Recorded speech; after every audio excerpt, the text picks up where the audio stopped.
Tanya Van Biesen, Executive Director of Catalyst Canada, and I am delighted to be here at what has been a wonderful conference so far. I'm also delighted to be joined by the Honourable Maryam Monsef, who is our Federal Minister for the Status of Women, and the Honourable Navdeep Bains, who is our Federal Minister for, I'm going to get this right, Innovation, Science and Economic Development.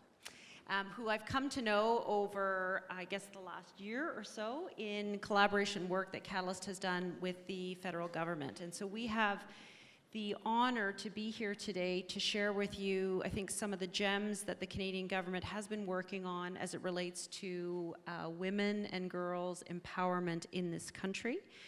So I'm going to kick it off right away. I know we don't have a lot of time together, but maybe I'll start with, and I'll start with you, Minister Monsef, if I could. Tell us, for this audience, which includes Canadians, but also visitors here from the US and from Europe and from Asia, can you tell us what the Canadian government is doing to ensure the equal and full participation of women and girls in this economy? Thank you, and it's always a privilege to benefit from your wisdom. You've been a great source. Because I'm the oldest person on the panel. Inspiration. You don't know how old Nav is, to be fair. He has fewer bags under his eyes than I do. No, you're one of those pioneers that's advanced this work long before governments understood the economic value of it. The social argument's been made.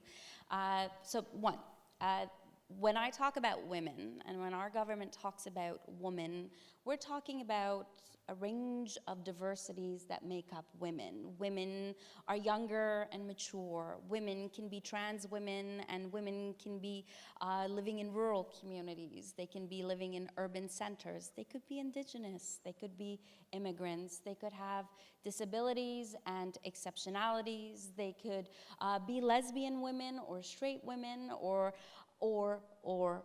So when we talk about the realities of women in Canada, we acknowledge that a range of intersecting identities define different women. So our approach to gender equality is focused really around three key pillars.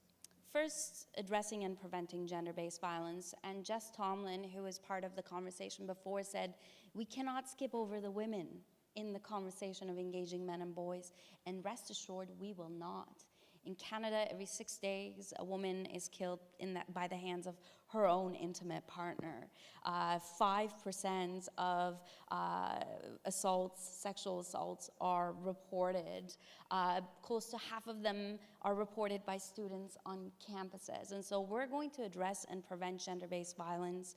And we introduced for the first time in 150 years of Canada's Confederation, a federal strategy to address and prevent it.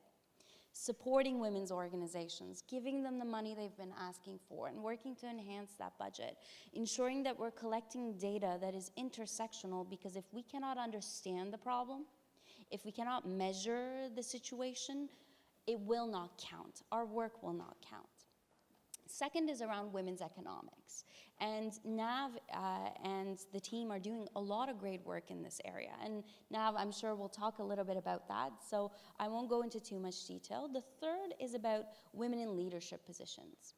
If she cannot see her, she will not be her. So if you do not have a range of diverse women and realities represented around the federal cabinet table, how do you expect Canada's daughters to look and see, hey, if she can do it, I can too?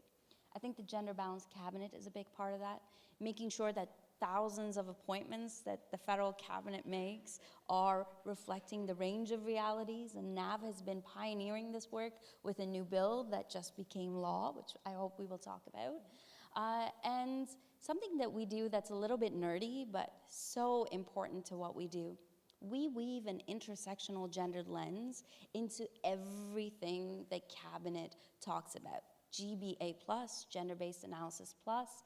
This makes sure that we take into account these different realities before we make decisions. And of course, our budget was a really good example of how spending can be targeted differently if we apply that lens. So this is a broad overview of what the federal government's doing, but we also come to the work with humility, knowing, as was said earlier, that for all the ways we are working to lead and we are leading, there is a lot of work left to do.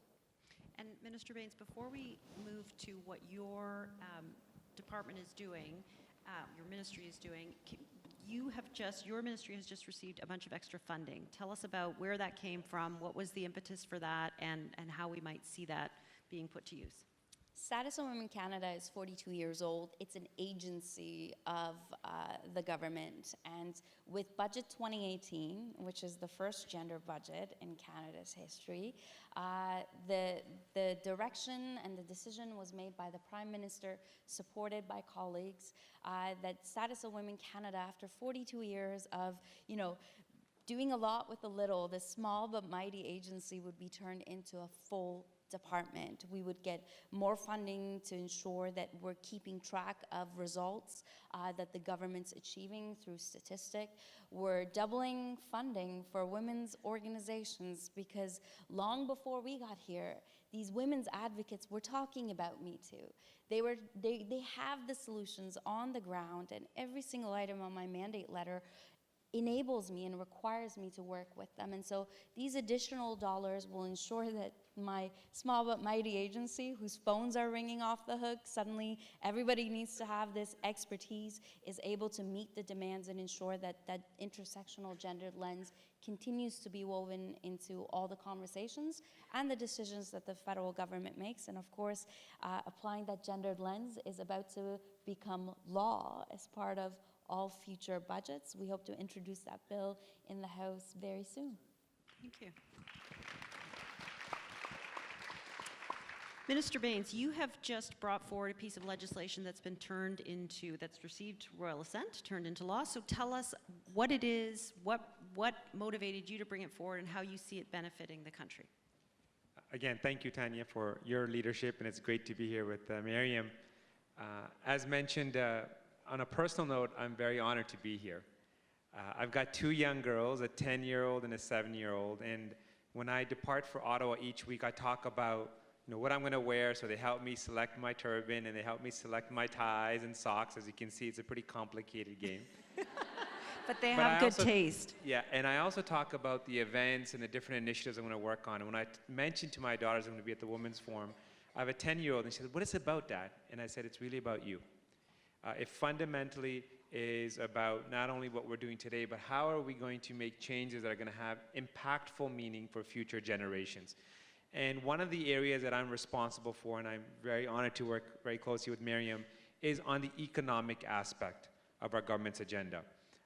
We first had a minister responsible for industry, but when we formed government in 2015, we changed that to innovation, science, and economic development, with a very particular focus on innovation and how innovation was going to drive our economic growth, solve challenges around our ability to reduce greenhouse gas emissions, help us dealing with an aging population by injecting more innovation and solutions to healthcare. So this is something that was very comprehensive and a key part of our government's agenda. And one of the lessons we learned very quickly when we went out there to consult and engage Canadians before we put forward a very comprehensive agenda around innovation and skills is that innovation has to benefit the many.